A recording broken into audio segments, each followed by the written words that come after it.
दीपावली ख़त्म हुआ, दूसरा त्यौहार, मतलब हमारा हिंदू धर्म के ऐसे ही त्यौहार होते हैं, एक के एक पे ख़त्म होते हैं, ऐसे ही शुरू हो जाते हैं। जुलाई तो से शुरू होके हमको लग रहा है कि मतलब प्रॉपर हमारे ऐसे ही दिन चलते हैं। अब तुलसी विवाह के बाद लग रहा है कि हम लोग का पूरा हिंदू धर्म का लगातार वाले कंटिन्यू वाले पूजा पाठ ख़त्म हो जाएंगे। आज है दिन शायद संडे का, और अभी छुट्टियां थी तो यहाँ पे ना इनकी फ्रेंड्स आने वाली थी और ये आ चुकी हैं। हमने इनके लिए बनाया था ये खाना, और ये खाना पानी हमारा साथ में हुआ। और फिर ये जा रही हैं अपने घर, क्योंकि हमारा घर और इनका फ्लैट पास में ही है, ज़्यादा दूर नहीं है। उतनी दूर तो हम वॉक करने जाते थे। और सबके लिए ये ले आई थी गिफ्ट, हेयर बैंड्स और ये गिफ्ट हैम्पर और मग, जो कि मैंने सूट ही नहीं किया, क्योंकि आते ही उन्होंने फटाफट से सबको बांट दिया, जो कि हमने सूट नहीं किया। तो फिर उसके बाद ये है, अब बच्चे इतने एक्साइटेड होते हैं, कोई गिफ्ट आए और वो खोले ना, ऐसा हो ही नहीं सकता है। और धनतेरस से हमारे यहाँ के खोया रखा हुआ है, और हमको गुच्छा बनाने का टाइम ही नहीं मिला, क्योंकि दीपावली का थकान उतर ही नहीं रहा है। कोई ना कोई काम आ जा रहा है, कुछ ना कुछ हो जा रहा है। अभी इनकी दोस्त की वाइफ भी आई थी, तो उनको तो मैंने थोड़ा सा भी नहीं सूट कर पाई, क्योंकि ना उनको भी पता नहीं है कि मैं वीडियोस वगैरह डालती हूँ, तो अच्छा भी नहीं लगता है। जो जानते हैं तो उनके सामने हम अपना कैमरा उठा लेते, मोबाइल अपना सूट कर लेते, लेकिन जो नहीं जानते हैं तो उनके ऊपर थोड़ा सा आगे उनके सूट वूट करने में थोड़ा अच्छा नहीं लगता है। गुच्छिया बनाने हैं और सामान मंगाना है। और पता है मैंने मिस्टेक कर दिया, सरसों का तेल ही 2 बार ऑर्डर कर दिया रिफाइंड की जगह।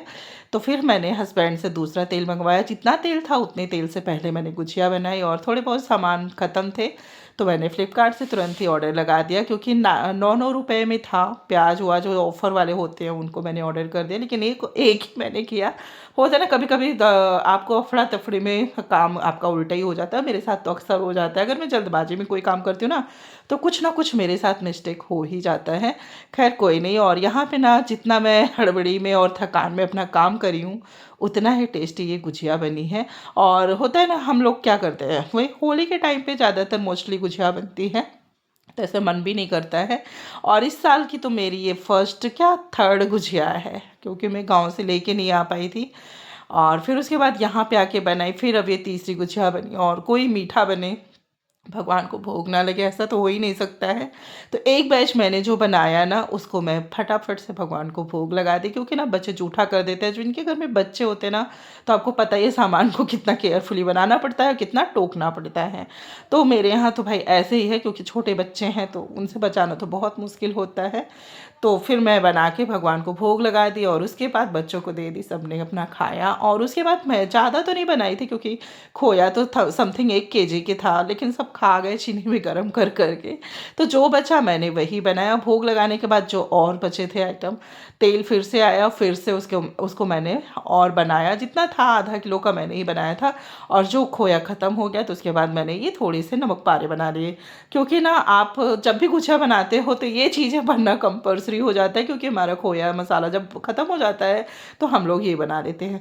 अब इतना काम किए हैं तो कुछ चटपटा खाने का मन कर रहा था, तो मैंने बनाई भंडारे वाली चटपटी वाली सब्जी, आलू की उबली और फुली फुली पूड़ियाँ, सैलेड। बस हमने किया बच्चों के साथ इंजॉय। और मतलब होता है ना, कभी कभी थकान बहुत हो जाती है तो मन का खाना भी मिल जाता है, तो थोड़ी थकान तो ऐसे ही दूर हो जाती है। और ये है नेक्स्ट डे का, क्योंकि छठ पूजा है, तो मैंने मॉर्निंग में बनाया था सुबह आलू का पराठा। और इस बार मैं जा नहीं पाई, क्योंकि ना जिनके यहाँ हम जाते थे उनके यहाँ इस बार नहीं हुआ है, कोई प्रॉब्लम होगी। तो फिर हम कहे कि अब भगवान को तो हम जल देते ही हैं, व्रत तो नहीं करते हैं लेकिन हाँ पूजा तो हम करते ही हैं। तो फिर मैं अपने छत पे ही तैयार होके गई और भगवान की आराधना की और उनको जल दिया, क्योंकि उगते और डूबते दोनों सूर्य का अर्घ होता है। तो ये कल था डूबते हुए सूर्य का। सुबह का मैंने सूट नहीं किया था, क्योंकि सुबह इतनी जल्दबाजी थी ना कि मतलब मुझे लगा कि एक तो बादल थे ना, बारिश भी हो गई, तो कुछ पता ही नहीं चल रहा था टाइम का कब निकले हैं भगवान। तो शाम का अर्घ तो मैंने छत पे दिया, सुबह का अर्घ मैं अपने बालकनी से दे देती हूँ, क्योंकि सुबह जब भगवान निकलते हैं ना तो पूरा प्रॉपर दिखते हैं। हालांकि यहाँ से भी हमारे भगवान नहीं दिखे हैं, क्योंकि हमारे इधर पोर्शन में पूरा घर बन चुका है ना, रूम और बाथरूम बन गया है ना, तो इधर से भगवान नहीं दिख रहे। लेकिन होता है ना कि आज वैसे भी भगवान नहीं निकले हैं, हमारे मन की जो भाव है, हमारे मन में जो श्रद्धा है, भगवान उसे समझते हैं। बस मैंने दिया अर्घ, तैयार हुई और उसके बाद मैं नीचे आ गई। पूजा हमारे यहाँ पे हो चुका है ख़त्म, क्योंकि मैं महावर लगाना भूल गई थी, तो छत पे ही बैठ के लगाई हूँ महावर, और यहीं पे मैंने दीप दान कर दिया। भगवान जी के नाम का, छठी मैया के नाम का, माता जी सहाय होना। मनोकामना पूरी करें। और उसके बाद मैं आ गई हूँ छत से नीचे, क्योंकि ना नीचे भी हमको और सारे अभी दीपक जलाने हैं, क्योंकि शाम टाइम हो चुका है। शाम का टाइम हो और हमारा दीप न जले, ऐसा हो ही नहीं सकता घर में। मैंने फिर पूजा किया, शाम का टाइम का जो जोत होती है वो जलाई, और उसके बाद बस ये थोड़ी सी मैंने माँ के लिए गाना गाया। और होप करते हैं आप लोग को हमारा वीडियो पसंद आया होगा। Bye bye.